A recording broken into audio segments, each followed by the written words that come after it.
أعوذ بالله من الشيطان الرجيم.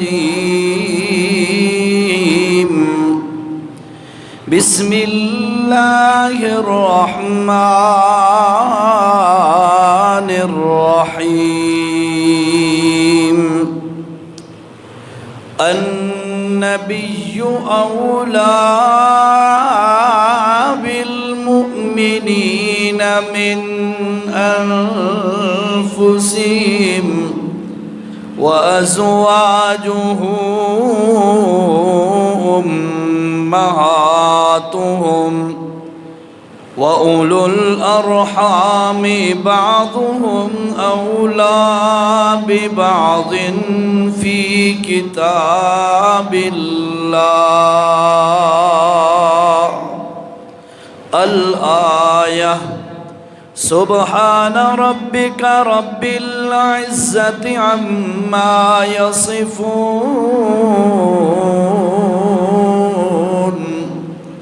وسلام على المرسلين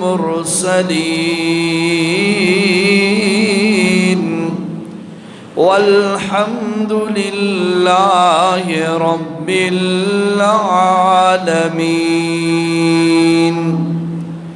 اللهم صل على سيدنا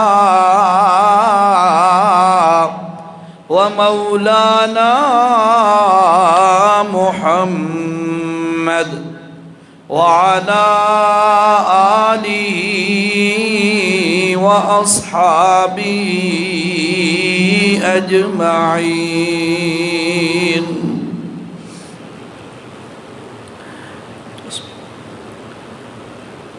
اسپیکر بند کر. ذی وقار سامعین، رمضان المبارک میں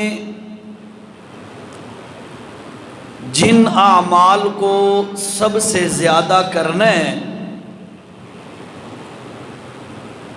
ان کے متعلق آپ کے گوش گزار چند باتیں پچھلے ہفتے کی تھیں. جمعے کے دن آپ کے ذہنوں میں ہوگا کہ 4 کام ایسے ہیں جن کا رمضان میں بہت زیادہ اہتمام کرنا ہے. پہلی چیز لا الہ الا اللہ، اس کی کثرت کرنا، اس کو پڑھنا، اس کے مطابق عقیدہ ایمان رکھتے ہوئے اس کو بار بار دہرانا، ورد کرنا، یہ پہلا عمل ہے. اس کے بعد دوسرا عمل میں نے عرض کیا تھا حدیث کی روح سے کہ دوسرا عمل ہے استغفار کی کثرت کرنا. ویسے بھی ایک حدیث میں ہے کہ رمضان کا پہلا عشرہ رحمت، درمیانہ عشرہ مغفرت کا، اور تیسرا عشرہ عتق من النار، جہنم سے چھٹکارے کا ہے.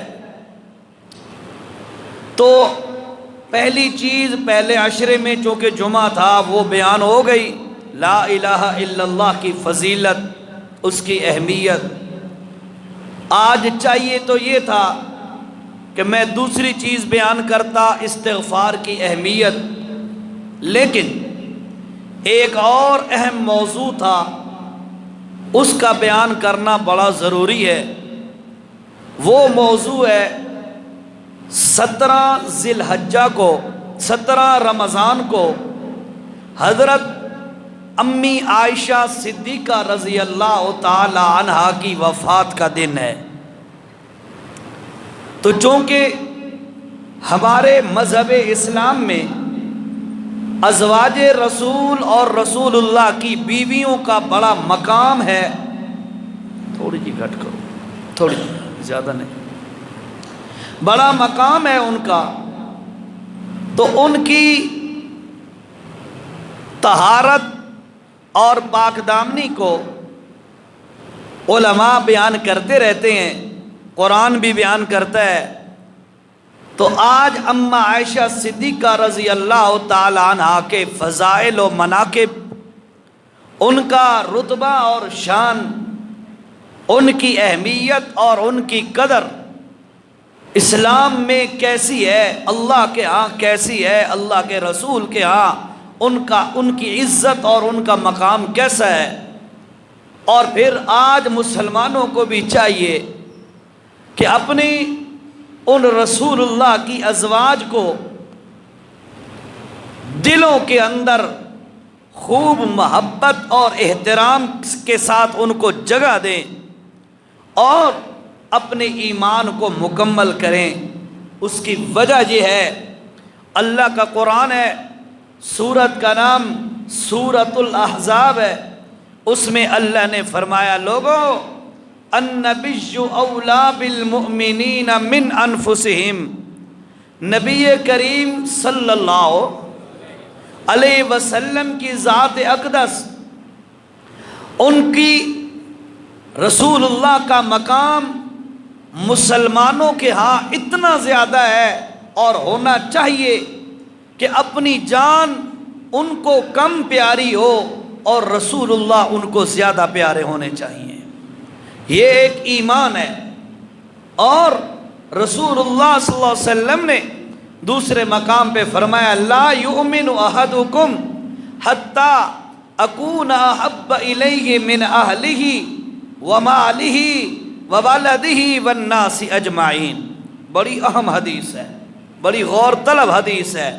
فرمایا لا یؤمن احدکم، اور لوگوں سنو، تم میں سے کوئی بندہ اس وقت تک کامل ایمان والا نہیں ہو سکتا جب تک حتی اکون احب الیہ من اہلہ، اپنے اہل و عیال سے زیادہ رسول اللہ سے محبت نہ کرے، اس وقت تک وہ بندہ کامل مومن نہیں ہو سکتا۔ حتی اکون احب الیہ من اہلہ ومالہ، اور اپنے مال سے زیادہ رسول اللہ سے محبت نہ کرے، اس وقت تک وہ مومن نہیں ہو سکتا۔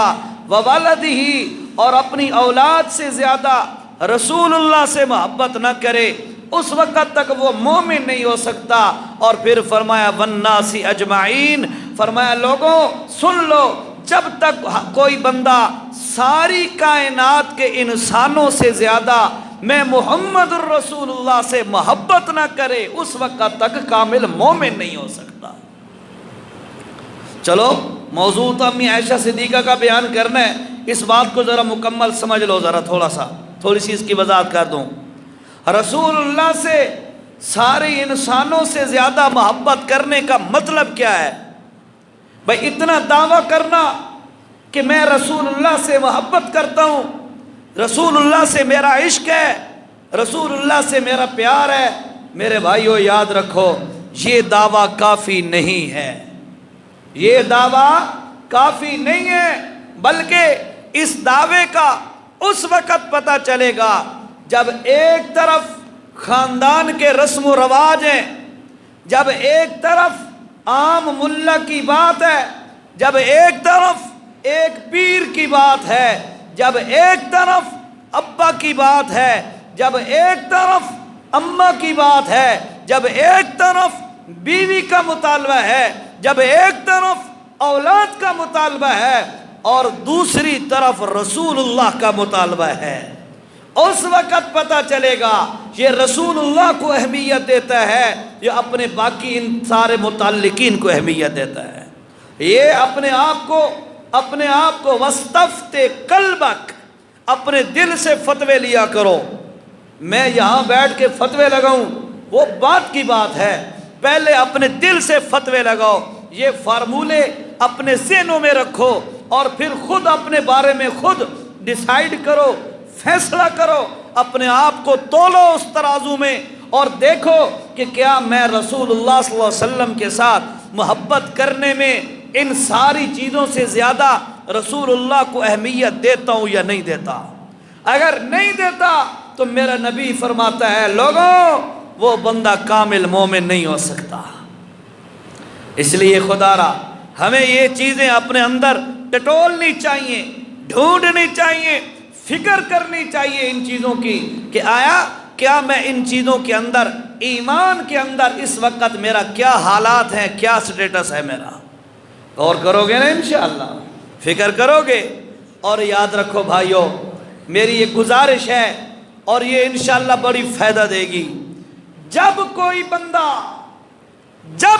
بندہ اپنا محاسبہ شروع کر دیتا ہے، بھئی یار میں دیکھوں کہ میں کیسا ہوں، جب کوئی بندہ اپنا محاسبہ شروع کر دیتا ہے، اللہ اس کے لیے ہدایت کے دروازے کھول دیتا ہے. یہ پکی بات ہے.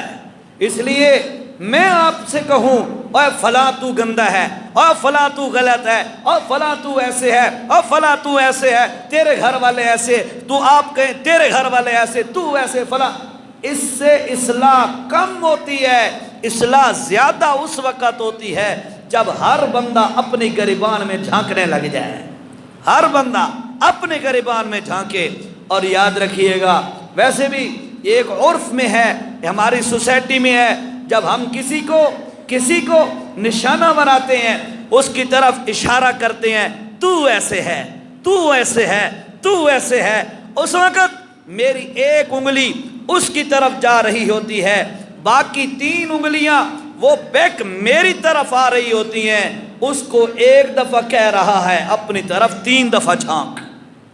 یہ نہیں اپنا محاسبہ پہلے کر، دوسروں کا محاسبہ بعد میں کرنا. اس لیے بھائیو، لا یؤمن احدکم حتی اکون احب الیہ من اہلہ ومالہ وولدہ والناس اجمعین. سارے انسانوں سے زیادہ جب تک رسول اللہ سے محبت نہیں کرے گا، اس وقت تک بندہ کامل مومن نہیں ہو سکتا. یہ فارمولہ ہے، یہ ترازو ہے، یہ کسوٹی ہے، یہ معیار ہے. اس کو اپنے سامنے رکھا کرو، زندگی کا رخ تبدیل ہو جائے گا. زندگی میں ہر بندہ یہ چاہتا ہے یار میری اصلاح ہو جائے، میں ٹھیک ہو جاؤں، معاشرہ ٹھیک ہو جائے. چاہتے ہیں نا سارے، بولو تو صحیح. اور یار یہ کڑوی باتیں نہیں ہیں، ایمانداری سے بڑی مزے کی باتیں ہیں. میں آپ کو کہوں اے فلاں بے نمازی تو کافر ہے، اور فلاں تو مشرک ہے، یہ گلاں ذرا کڑویاں ہوندیاں، ٹھیک ہے. لیکن میں آقا یار ہر بندہ اپنا محاسبہ کرے، تے ہر بندہ اپنے آپ نو سمجھائے کہ یار میں کس پانی میں ہوں. تو یہ بڑی میٹھی بات ہے، میرے خیال میں بڑی پازیٹیو بات ہے. ایسا ہی ہے نا؟ ہاں، اس لیے کوشش کریں جی. تو میں عرض کر رہا تھا کہ اللہ نے قرآن میں فرمایا النبی اولیٰ بالمؤمنین من انفسہم. یہ تو ہو گئے رسول اللہ کے بارے میں. اب ہے ازواج النبی، جو رسول اللہ کی ازواج ہیں، ان کے متعلق آج میں ان میں سے ایک زوجہ محترمہ سیدہ عائشہ صدیقہ رضی اللہ تعالی عنہ کے بارے میں چند باتیں عرض کروں گا. کیوں کہ آگے 17 رمضان بڑا قریب ہے، اور اس میں حضرت عائشہ صدیقہ رضی اللہ تعالی عنہ کی وفات ہے. یاد رکھو، ہم جتنے بھی مسلمان ہیں، میری باتیں تھوڑی سی ذہن میں رکھنے والی ہیں، ہم جتنے بھی مسلمان ہیں، ہمارے لیے اللہ نے 2 دن بنائے ہیں. 2 دن کون سے؟ ایک عید الفطر، دوسرا عید الاضحیٰ. یہ 2 دن ایسے ہیں جن کو ہم سیلیبریٹ کرتے ہیں، جن کو ہم مناتے ہیں، ٹھیک ہے. اس کے علاوہ ہماری شریعت میں کوئی دن ایسا نہیں ہے جس کو منایا جائے. شریعت ترغیب دے بھائی تم مناؤ. تو پھر دیکھو، 1 محرم حضرت عمر کی شہادت ہے، پھر اس کو منانا چاہیے. پھر 10 محرم حضرت حسین کی شہادت ہے، اسے منانا چاہیے. پھر 18 ذی الحجہ حضرت عثمان کی شہادت ہے، اسے منانا چاہیے. ذی القعدہ اس کے اندر حضرت ربیع الثانی حضرت ابو بکر کی وفات ہے، اسے منانا چاہیے. یہ سارے پھر دن ہی مناتے رہو. شریعت کہتی ہے دن منانے نہیں ہیں، دن صرف 2 ہی ہیں، ایک عید الفطر، دوسرا عید الاضحیٰ. اس لیے ہم دنوں کے قائل نہیں ہیں. لیکن اما عائشہ صدیقہ رضی اللہ تعالی عنہ کی وفات کا نہ دن منا رہے ہیں، صرف موقع کی نسبت سے ذہنوں میں آگاہی کے لیے کہ بھائی وہ ہماری مائیں ہیں، ہم نے ان کا دفاع کرنا ہے، اس کے خلاف اٹھنے والی انگلی کو ہم نے روکنا ہے، اور اس طرف کھلنے والا دروازے کو ہم نے ختم کرنا ہے، تاکہ ہماری ماؤں کی عزت محفوظ رہے. ایسے ہی ہے نا؟ اب دیکھو جی، اللہ کا قرآن کیا کہتا ہے؟ اعوذ باللہ من الشیطان الرجیم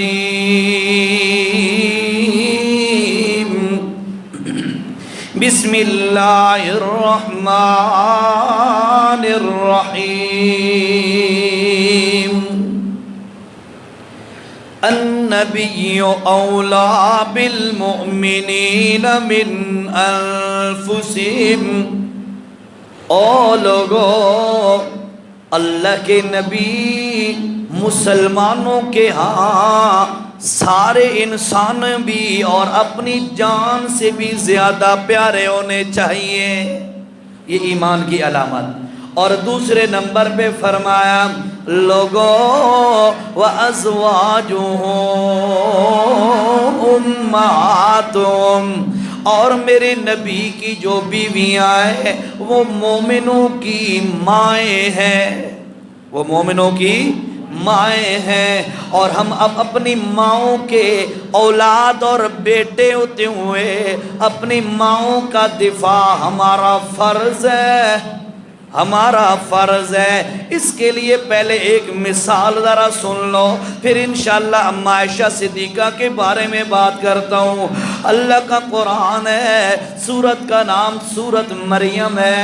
سورت مریم میں جب حضرت مریم علیہ السلام اور حضرت عیسیٰ علیہ السلام کا واقعہ ذکر کیا گیا ہے، میں بالکل اشارہ کر رہا ہوں، توجہ۔ اللہ نے کیا فرمایا؟ وَاذْكُرْ فِي الْكِتَابِ مَرْيَمَ اِذِ انتبذت من اہلہا مکانا شرقیا۔ حضرت مریم علیہ السلام اپنے گھر کے مشرقی حصے میں تھی، ان کے سامنے ایک انسانی شکل میں فرشتہ جبرائیل نمودار ہوا، اور اس نے آ کے کہا اَحَبَ لَكِ غُلَامًا زَكِيًّا، او مریم میں تمہیں بیٹا دینے آیا ہوں۔ اس کے بعد حضرت مریم علیہ السلام حیران ہو گئی، فرمانے لگی لم یمسسنی بشر ولم اک بغیا، جوانا نہ تو مجھے آج تک کسی مرد نے ہاتھ لگایا ہے، اور ولم اک بغیا، اور نہ میں حدیں پار کرنے والی عورت ہوں۔ جب میری شادی نہیں ہوئی، نکاح نہیں ہوا، جو مجھے کسی مرد نے ہاتھ لگایا ہو، اور میں کوئی فاحشہ یا باغیہ عورت کوئی نہیں ہوں، پھر میرا کیسے بیٹا پیدا ہوگا؟ تو آگے سے وہ شخص جو حضرت جبرائیل علیہ السلام تھے فرمانے لگے قال كذلك قال كذلك قال ربك هو علي هين۔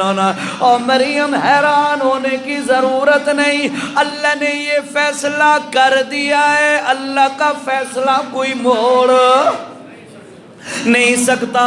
اور پھر فرمایا ربو کے ہوا علیہ ہین، اور مریم سن لے، اللہ پر بغیر خاوند کے عورت کو بیٹا دینا یہ ناممکن نہیں ہے، اللہ کے لیے ناممکن نہیں ہے۔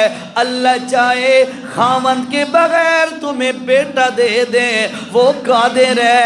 اللہ چاہے تو اللہ پاک ماں کے بغیر حضرت حوا کو پیدا کر دے، وہ قادر ہے، ایسے ہی ہے نا۔ اور اللہ چاہے بغیر ماں باپ کے آدم کو پیدا کر دے، وہ قادر ہے۔ ہمارا اللہ کی قدرت پر بھی ایمان ہے، اور اللہ کے قانون پر بھی ایمان ہے۔ حضرت مریم سے فرماتا ہے حضرت جبرائیل قال کذالک، مریم اللہ کا امر آ چکا ہے، قال ربک هو علی ہین، اور اللہ کے ہاں یہ کام کوئی مشکل نہیں ہے۔ اللہ کہے گا کن فیکون، اللہ فرمائے گا ہو جا تو فوراً وہ ہو جائے گا، دیر ہی نہیں لگے گی، فوراً ہو جائے گا۔ خیر، چلتے چلاتے مراحل گزرتے گزرتے اللہ کا کرنا وہ وقت آ گیا جب حضرت مریم کا بیٹا پیدا ہو گیا۔ اب مریم علیہ السلام کا بیٹا پیدا ہوا، اللہ نے فرمایا مریم اب اپنے بیٹے کو لے کے جا اپنی قوم والوں کے پاس۔ اور رب کریم اس وقت کیا ہوگا جب میں قوم کے سامنے اپنا بیٹا لے کے جاؤں گی، ہوں بھی کنواری اور میرا بیٹا ہے۔ اللہ پاک نے فرمایا او مریم حیران پریشان ہونے کی ضرورت نہیں ہے، تو چلتی جا، باقی کام میں اللہ نے سارے کرنے ہیں، میں اللہ کر لوں گا۔ بیٹا اٹھایا اور اٹھا کر اپنی قوم کے پاس جب آئی تو قوم والوں نے دیکھا ہے جوان لڑکی، کنواری لڑکی اور بیٹا گود میں ہاتھوں پہ اٹھایا ہوا ہے، تو قوم والے آگے سے کہنے لگے یا اخت ہارون، او ہارون کی بہن، ما کان ابوک امرأ سوء وما کانت امک بغیا، یہ کون سا کام کر کے آ گئی؟ نہ تو تیرا ابا ایسا برا آدمی تھا اور نہ تیری ماں فاحشہ عورت تھی، اور تو نے یہ کیسے کام کر دیا؟ توجہ کر، ایک بات سمجھاؤں، شاید کڑوی بات ہو شاید، لیکن سمجھنے والی ہے۔ قرآن میں اللہ نے یہ بات ان کی نقل کی ہے، ما کان ابوک امرأ سوء وما کانت امک بغیا، تیرا ابا بھی برا نہیں تھا، تیری ماں بھی فاحشہ نہیں تھی، پھر تو نے کیوں یہ کام کر دیا؟ یہ آیت بتلاتی ہے، بات سمجھنے والی ہے، یہ آیت بتلاتی ہے ماں باپ اگر پاک دامن ہو تو ان کے بطن سے پیدا ہونے والی اولاد بھی پاک دامن ہوا کرتی ہے، اور اگر ماں باپ کا کردار لوز ہو، ماں باپ کریکٹر لیس ہو، تو یاد رکھیے گا ان کی جو اولاد پیدا ہوتی ہے وہ ان سے بڑھ کے کریکٹر لیس ہوتی ہے، بد کردار ان سے بڑھ کے ہوتی ہے، یہ ذہن میں رکھیے گا۔ ساری سریکی چادن گل سمجھنی ہے ذرا، یہ جے سمن او جے جمن، بات سمجھ آ رہی ہے میری؟ یہ جے سمن او جے جمن، نیک پاک دامن باحیا میاں بیوی ہوں گے تو اولاد بھی آگے باحیا با کردار ہوگی۔ اور اگر اللہ نہ کرے باپ کا کریکٹر لوز ہے، یا اللہ نہ کرے کسی عورت ماں کا کریکٹر لوز ہے، تو پھر اولاد اس سے بڑھ کے غلط راستے پہ جائے گی۔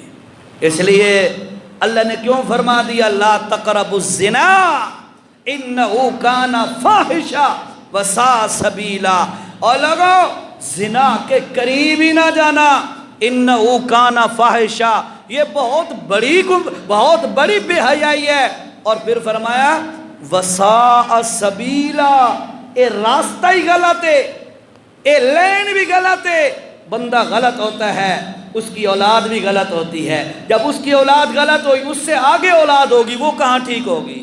اس سے پورا راستہ اور لین اور ٹریک پورا غلط ہو جاتا ہے۔ خدا را پاک دامنی اور عفت اور اپنے آپ کو صاف اور شفاف اور محفوظ رکھ لینا اس دور میں حقیقت ہے یہ بہت بڑی کرامت ہے۔ اور اگر اس دور میں کوئی بندہ پاک دامن ہے، اللہ ہم سب کو پاک دامنی نصیب فرمائے۔ یار آمین۔ او بھائی میں نے بڑی قیمتی دعا دی ہے لیکن آپ کو اس کی اہمیت سمجھ نہیں آ رہی، آپ سمجھے میری بات کو۔ اگر اس دور میں ایک بندہ پاک دامن ہے، اس کا کریکٹر کردار پاک ہے، میں حقیقت ہے یہ میں دعوے سے کہہ سکتا ہوں وہ اللہ کا ولی ہے۔ میری بات سمجھ آئی آپ کو؟ ہاں، اس دور میں اگر کوئی پاک دامن ہے تو وہ اللہ کا ولی ہے۔ اللہ ہم سب کو اور ہمارے اہل و عیالوں کو، ہماری خواتین کو، بچیوں کو، بڑوں کو اور مردوں عورتوں کو سب کو پاک دامنی نصیب فرمائے۔ یہ یاد رکھے، قرآن کی یہ آیت بتا رہی ہے۔ دوسرا رکوع ہے سورۃ مریم کا، فرمایا ما کان ابوک امرأ سوء، تیرا ابا بھی برا آدمی کوئی نہیں تھا، وما کانت امک بغیہ، تیری ماں بھی باغیہ اور فحش عورت نہیں تھی، تو نے یہ کام کیوں کر دیا؟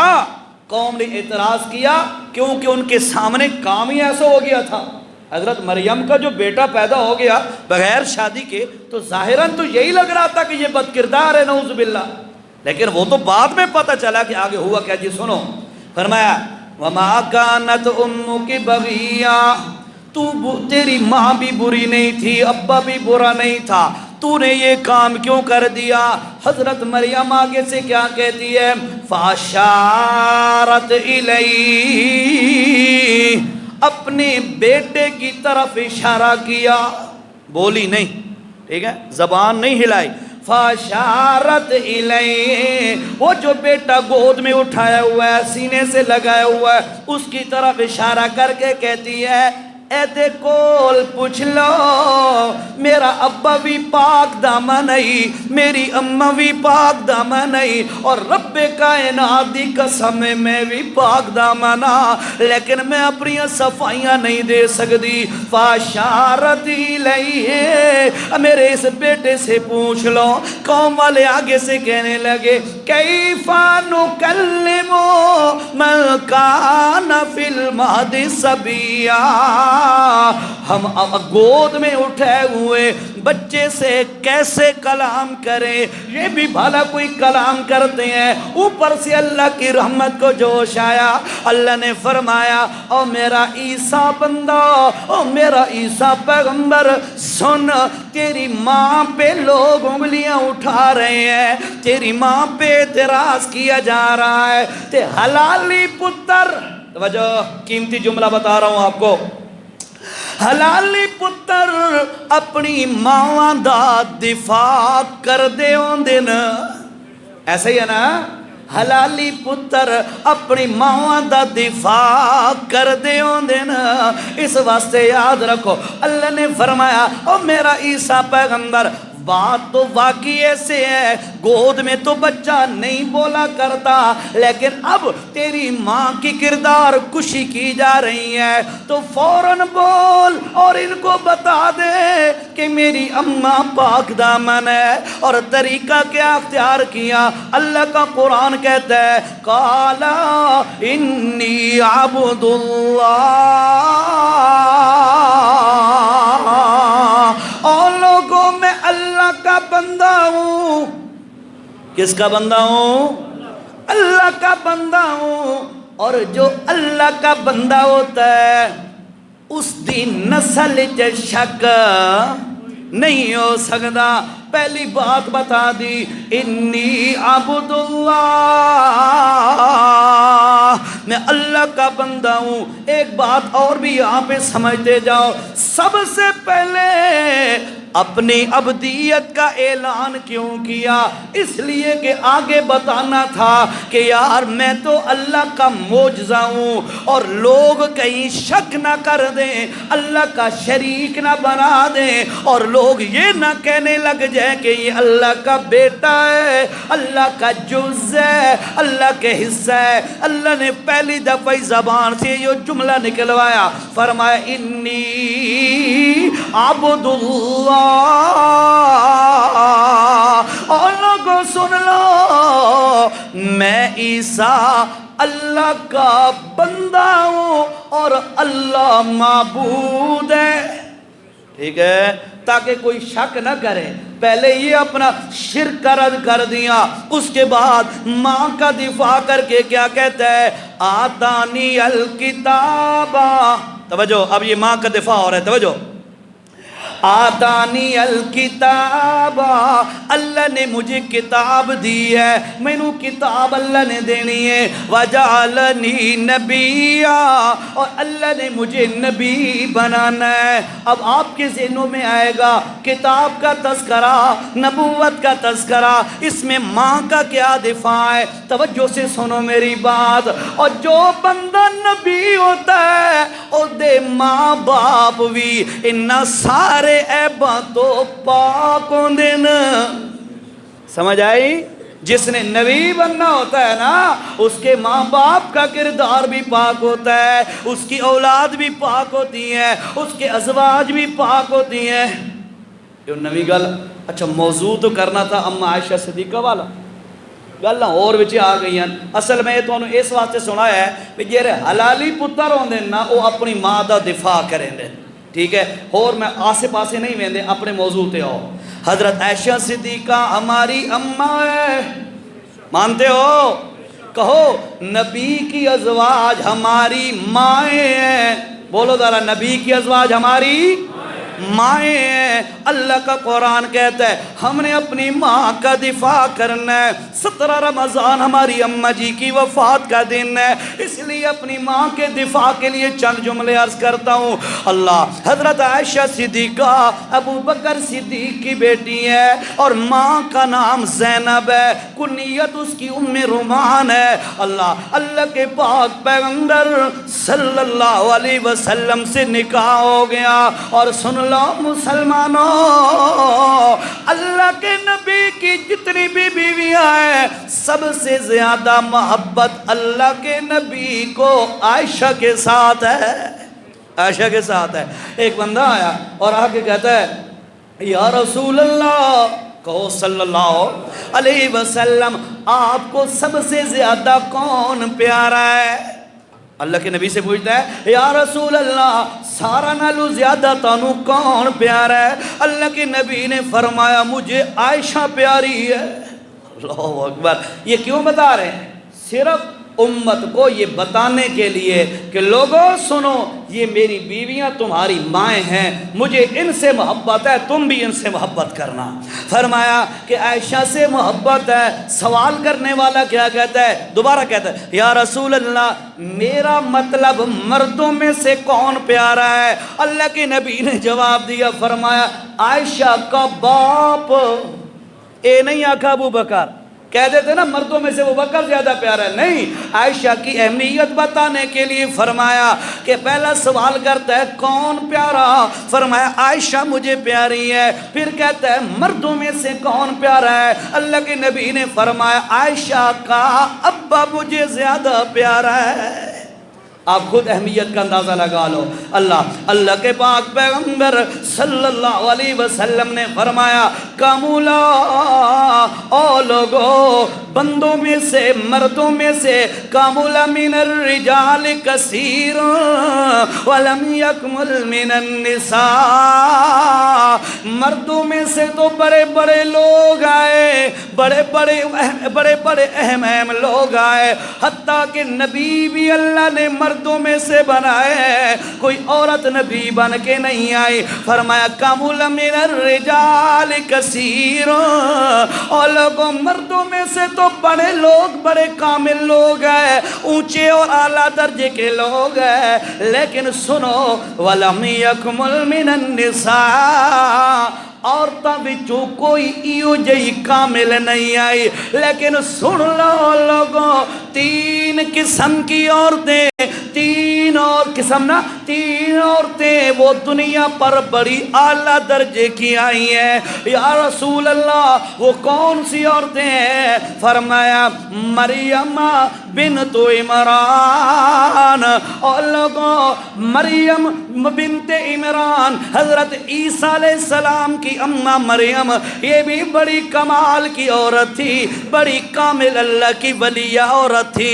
حضرت زکریا علیہ السلام کی بھانجی ہے، اور نبی نے تربیت کی، پاک دامن گھرانے کی لڑکی تھی، اللہ نے بھی اس کو بڑا مقام دیا، بڑی کامل عورت ہے۔ ایک تو یہ ہو گئی، دوسری کون ہے؟ فرمایا لوگوں وآسیۃ امرأۃ فرعون، اور لوگوں سن لو دوسری کامل عورت فرعون کی بیوی آسیہ تھی، فرعون کی بیوی آسیہ، وہ بھی بڑی کمال کی عورت تھی۔ اللہ کے نبی صلی اللہ علیہ وسلم نے اس کا پورا واقعہ تفصیل بتاتے ہوئے فرمایا مجھے اللہ سے امید ہے کہ اللہ تعالیٰ اس آسیہ کا جنت کے اندر میرے ساتھ رشتہ کرے گا۔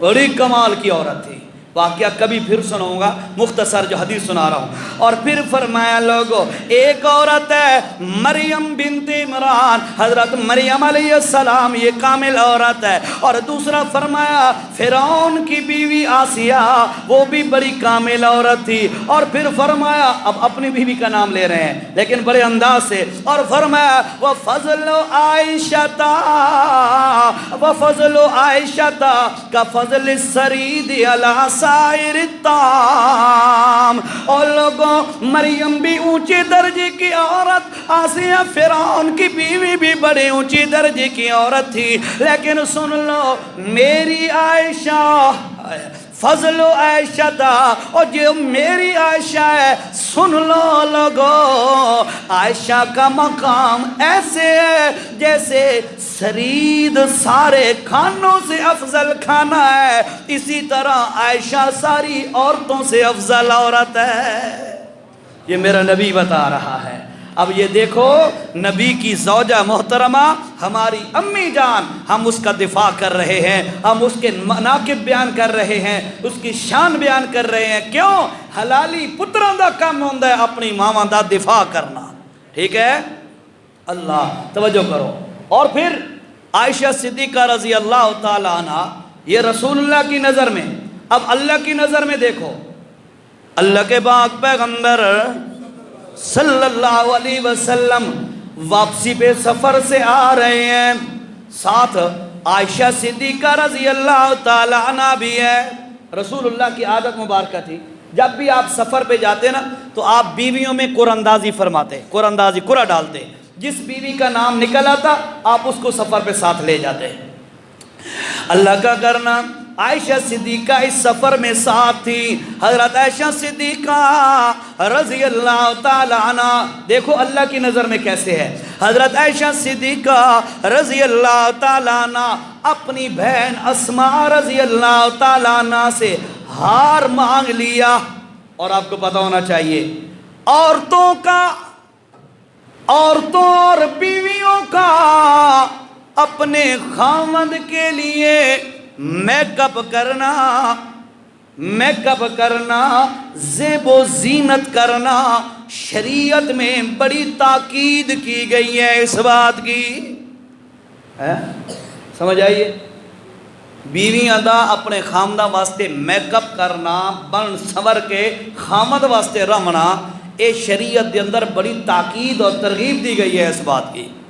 ہمارے ہاں الٹی گنگا چلتی ہے، بندہ گھر بنیے تو بندہ دیکھ نہیں سکتا انہوں نے، ٹھیک ہے؟ تے بننا ہوئے بازار شاپنگ واسطے، ہمیں کڑوی باتیں نہیں کرتا، بازار شاپنگ کے لیے جانا ہو ہماری خواتین نے، اس وقت کیا سچویشن ہوتی ہے، کیا کنڈیشن ہوتی ہے، آپ خود فیصلہ کر سکتے ہیں۔ گوانیاں دی شادی ہوئے، پڑوس میں یا رشتہ داروں میں کوئی خوشی کا موقع ہو، اس وقت اپ ٹو ڈیٹ ہو کے بن سور کے، لیکن خامد کے لیے اللہ معاف کرے، آئیو شریعت کے خلاف چلنا ہے، بس ہمارا مزاج بن گیا۔ حضرت عائشہ صدیقہ نے اپنی بہن سے ہار مانگا، کیوں؟ خامد ساتھ تھا، رسول اللہ صلی اللہ علیہ وسلم خامد ساتھ ہے، اور خامد کے لیے میک اپ کرنا، خامد کے لیے زیب و زینت کرنا شریعت میں بڑا پسندیدہ عمل ہے۔ اللہ کا کرنا، یہ چلے گئے سفر پہ، واپسی پہ آ رہے ہیں، راستے میں پیراؤ ڈالا، اما عائشہ صدیقہ رضی اللہ تعالیٰ عنہ تقاضے کے لیے، یعنی پیشاب وغیرہ کے لیے، تقاضے اور حاجت کے لیے اپنی سواری سے، اپنے خیمے سے نکل کر دور سائڈ پہ چلی گئیں، اور وہاں پر اپنی فراغت کے بعد واپس آ رہی ہیں۔ جب قافلے کے قریب پہنچی،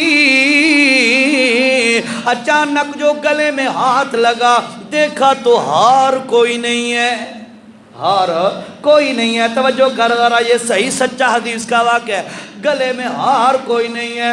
پریشان ہو گئی کہ یہ مانگا ہوا تھا تے منگی ہوئی شے اتنی اوکھی ہوندی ہے، پاؤں نہیں پتہ کون پتہ آپ کو، منگی ہوئی شے اوکھی ہوندی ہے نا، او تہن نہیں ہے۔ ایک عورت نے نا پڑوسن عورت سے کہا، بھئی یار وہ فلاں جو گھر والے ہیں نا، ان کی ہے کچھ شادی وغیرہ، تو مہربانی کر شال چادر نہیں ہوتی، یہ مجھے دے دے، تیرے پاس 2 ہیں، ایک مجھے دے دے، تو بھی بھگتا لے گی میں بھی بھگتا لوں گی۔ اس نے کہا ٹھیک ہے، چادر لے لی اس سے، اوڑھ کے چلی گئی۔ وہاں پہ بیٹھے تھے وہ، نیچے دریاں شریاں بچھی ہوتی ہیں، دیسی ماحول تھا، تو بیٹھی تھیں، تو چادر کوئی زمین پہ لگ رہی تھی۔ جس عورت نے مانگی ہوئی تھی نا چادر، جو اس نے اوڑھی ہوئی تھی اور زمین پہ ٹچ ہو رہی تھی، تو وہ جس کی چادر تھی نا، اس نے کہا میری بہن چادر کنج بات تلے لگ دی پئی ہے۔ خیر اس نے ٹھیک کی۔ پھر عورتیں ہیں، تھوڑی دیر کے بعد پھر نیچے چادر لگی، اس وطلا مارا میری بہن تھوڑے جا چادر نو کنج با۔ پھر اس نے سمیٹی چادر، تیسری دفعہ پھر اس نے کہا چادر میری بہن تلے پہ لگ دی۔ بس کہ اللہ دا واسطے انہوں کو ناس چاہ میرے کو مانگ کے آندیس، بار بار کیوں میں نے آدھی؟ تو بھئی مانگی ہوئی چیز تو ویسے بھی ذرا مشکل ہوتی ہے نا۔ تو بہرحال حضرت عائشہ صدیقہ نے اپنی بہن سے مانگا تھا، غیر تو تھا کوئی نہیں، ان سے ہار مانگا ہوا تھا، بڑی پریشان ہو گئی، ہار ڈھونڈنے کے لیے واپس چلی گئی، ڈھونڈتے ڈھونڈتے ہار نہ ملا، واپس آئی، خیمے میں رسول اللہ صلی اللہ علیہ وسلم کو بتلایا، اللہ کے پاک پیغمبر نے بھی ڈھونڈنا شروع فرما دیا، صحابہ سے بھی فرمایا صحابہ ہار ڈھونڈو، ہار ڈھونڈو، ہار ڈھونڈنے لگ گئے۔ ٹائم گزرتا گیا، گزرتا گیا، گزرتا گیا، ہار نہیں مل رہا۔ اللہ کا کرنا نماز کا ٹائم بھی قریب آ گیا کہ اب نماز قضا ہونے والی ہے۔ صحابہ کرام نے ابو بکر سے کہا ابو بکر تیری بیٹی کے ہار کی وجہ سے اب پورے قافلے والوں کی نماز قضا ہونے والی ہے، یار یہ حالت ہے تمہاری۔ ابو بکر صدیق کو یہ بات جب کہی تو حضرت ابو بکر صدیق غصے میں آ گئے، اندر چلے گئے خیمے میں۔ حضرت عائشہ صدیقہ کی گود کے اندر رسول اللہ کا سر مبارک تھا اور اللہ کے پاک پیغمبر نیند میں ہے، سوئے ہوئے ہیں۔ ابو بکر صدیق گیا، بیٹی کو آہستہ الفاظ، آہستہ آواز میں اور سخت الفاظ میں ڈانٹا اور اس کو اس طرح پسلیوں کے اندر پنجے بھی مارے، ٹھوکرے بھی ماری، تکلیف بھی دی کہ تیری وجہ سے سارے صحابہ کی نماز قضا ہونے والی ہے۔ لیکن عائشہ صدیقہ فرماتی ہیں مجھے بڑی تکلیف ہوئی، آنسو بھی میرے نکل آئے، لیکن میں ہلی نہیں، اللہ کے نبی کے آرام میں خلل نہ آ جائے۔ کیسی وفادار بیوی ہے بھائی، اللہ ساریاں گھر والیاں نو انجار وفادار بنائے۔ کیا آمین دا آکھو یار، اور مطلع دعا قبول تھی بنے بھائی، اچھی بات کہہ رہا ہوں نا، اللہ کرے دعا قبول ہو جائے، انشاءاللہ ہوں گی، سب کی وفادار ہوں گی جی انشاءاللہ۔ اچھا حضرت عائشہ صدیقہ رضی اللہ تعالیٰ عنہ بالکل کہتی ہیں کہ میرے آنسو جاری ہو گئے۔ ابو بکر صدیق واپس چلے گئے، ہار کوئی نہ ملا، نماز قضا ہونے والی ہے۔ اب میں آپ کو جو بات بتا رہا تھا اس بات پہ آ گیا ہوں۔ عائشہ صدیقہ رسول اللہ کی بھی محبوب ہے اور اللہ کی بھی محبوب ہے۔ اللہ نے کیا کیا کہ عائشہ کی وجہ سے سب کی نماز قضا ہونے والی ہے۔ اللہ نے قرآن کے اندر ایک حکم نازل فرما دیا، 5واں پارہ ہے، سورۃ نساء ہے۔ اللہ نے فرمایا وَإِن كُنتُمْ عَلَىٰ سَفَرٍ وَلَمْ تَجِدُوا وَإِن كُنتُمْ عَلَىٰ سَفَرٍ فَلَمْ تَجِدُوا مَاءً فَتَيَمَّمُوا صَعِيدًا طَيِّبًا۔ اور لوگوں اگر تم سفر میں ہو یا تمہیں وضو کی ضرورت پڑ گئی ہے اور یا اگر تم اپنی بیویوں کے قریب پہنچ گئے ہو اور تمہیں غسل کی ضرورت پڑ گئی ہے اور تمہارے پاس پانی کوئی نہیں ہے تو سن لو، آج عائشہ کے ہار گم ہونے کی وجہ سے یہ جو نماز لیٹ ہو کر قضا ہونے کا خطرہ ہے، عائشہ کی وجہ سے میں اپنا قانون تبدیل کر کے تمہیں اعلان کر کے بتا رہا ہوں، اگر پانی نہ ہو تو اس وقت تیمم کر کے نماز پڑھ لیا کرو۔ اب دیکھو عائشہ کی کتنی اہمیت ہے، ایک عورت کی وجہ سے شریعت کا قانون ہی تبدیل کر دیا۔ آپ کو پتہ ہے نا بغیر وضو کی نماز، پتہ ہے تو فتویٰ دسا، ایک فتویٰ بتاؤں، بغیر وضو کے اگر ایک بندہ دیدہ دانستہ جان بوجھ کر نماز پڑھتا ہے تو ایسا بندہ کافر ہو جاتا ہے۔ سمجھ آئی بات کی؟ جان ایک کہتا ہے یار گمان تھا بے وضو ہے، نماز شروع کر دی، یاد آیا بے وضو تو نہیں تھا، تو توڑ دی، دوبارہ وضو کر کے نماز شروع ہو تو کوئی مسئلہ نہیں ہے۔ نماز پڑھ لی بغیر وضو کے، پتہ نہیں تھا، یاد آیا بھائی یار میرا تو وضو تھا نہیں، تو میں نے تو نماز پڑھ لی، دوبارہ جا کے وضو کرے نماز پڑھے، کوئی حرج کوئی نہیں ہے۔ یہ نہیں میں بیٹھ کر، ایک بندہ ہے اس کو پتہ ہے میرا وضو نہیں ہے، وضو تو کیری لوڑ ہے، پڑھو انہیں ہاں، ٹھیک ہے۔ اب بغیر وضو کے جان بوجھ کے نماز پڑھتا ہے تو ایسا بندہ کافر ہو جاتا ہے۔ ایک اور بھی بات بتا دوں، آج کل بھی باتیں ذرا آ رہی ہیں لیکن بہرحال ساری چیزیں ہماری اصلاح کے لیے ہیں۔ ایک جنازہ دے اندر بیندے ہوئے ہیں، اتھے بھی وضو دے اہتمام کیتا کرو۔ میں کفر کا فتویٰ تو نہیں بتاتا آپ کو، لیکن یاد رکھیے گا وہاں پر بھی جائز نہیں ہے، ٹھیک ہے، وہاں پر بھی جائز بغیر وضو کے وہ نماز جنازہ بھی جائز نہیں ہے۔ ہاں اللہ یہ کہ جنازہ کھڑا ہو چکا ہے سامنے، آپ آ رہے ہیں اور آپ اگر وضو کرنے بیٹھتے ہیں تو جنازے کی ہوتی ہیں کتنی تکبیریں؟ 4، اللہ اکبر سبحانک اللہ، اللہ اکبر درود پاک، اللہ اکبر دعا، اللہ اکبر سلام، بس اس پہ کتنا ٹائم لگتا ہے؟ 1 یا 2 منٹ، 2-2.5 منٹ لگتے ہیں نا۔ تو ایک بندہ وضو کرنے بیٹھ جائے اس کو بھی 2-3 منٹ لگ جائیں گے۔ اگر یہ بندہ وضو کرنے بیٹھ جاتا ہے اور ادھر سے جنازہ کھڑا ہو گیا ہے تو اب یہ جو ہے وضو کرنے بیٹھے گا تو جنازے سے رہ جائے گا نا۔ تو شریعت نے یہاں پہ رخصت دی ہے، کون سی؟ بغیر وضو دے نہیں، شریعت کہتی ہے ادھر ہی مٹی پر ہاتھ مار کے تیمم کر لے اور جنازے میں شریک ہو جا، وضو شوضو نہ کر۔ سمجھ آئی مسئلے کی؟ یہ سنو ہے نا مسئلہ آگے تو انہوں پتہ ہو سی، ہاں ذہن میں رکھو۔ کبھی آتا ہے نا ایسا جنازہ کھڑا ہو گیا اور آپ جو ہے بالکل لیٹ ہیں، ان ٹائم پہنچے ہیں، جنازہ کھڑا ہو گیا، اس وقت وضو شوضو چھوڑو، اس وقت تیمم کرو۔ اللہ دا واسطہ اے نہ آکھے بھئی عزیر شاہ کہ وضو نہ کرو، میں کہہ رہا ہوں اس وقت جب بالکل جنازہ سٹینڈ اپ کھڑا ہو گیا ہے اور آپ وضو کرنے بیٹھیں گے جنازہ رہ جائے گا، فقہاء نے علماء بیٹھے، مولانا فضل اللہ صاحب بیٹھے، ایسے ہی ہے نا جی حضرت، ایسے ہی مسئلہ، پوچھو علماء سے۔ تو اس وقت آپ وضو کو پینڈنگ کریں، تیمم کریں اور تیمم کر کے جنازے میں شریک ہو جائیں۔ بہرحال ٹائم اصل جو مقصود تھا حضرت عائشہ صدیقہ کی بات بتانا وہ تو اب پوری ہو نہیں سکی، چلو کوشش کریں گے اگلے جمعے پہ کچھ نہ کچھ اس کو ٹچ کریں، لیکن ایک بات آخر پہ سن لو، ایک آدھا منٹ، وہ یہ ہے کہ حضرت عائشہ صدیقہ رضی اللہ تعالی عنہ کی وجہ سے تیمم کی آیات اتری، اور عائشہ صدیقہ کا اللہ کے ہاں کتنا بڑا مقام ہے کہ اللہ نے وضو والا قانون تبدیل کر دیا سفر کی حالت میں، عذر اور مجبوری کی حالت میں، اور بتا دیا لوگوں عائشہ صدیقہ یہ کوئی عام عورت نہیں ہے، یہ بتا دیا لوگوں کو۔ اور ساتھ ایک اور مسئلہ بھی سمجھتے جاؤ آخر پہ، وہ یہ ہے کہ حضور صلی اللہ علیہ وسلم اللہ کے آخری سچے رسول ہیں کہ نہیں؟ بولو، اللہ کے آخری اور سچے رسول ہیں؟ ایسے ہی ہے صحابہ کرام اللہ کے سچے ولی ہیں کہ نہیں؟ ایسے ہی ہے نا۔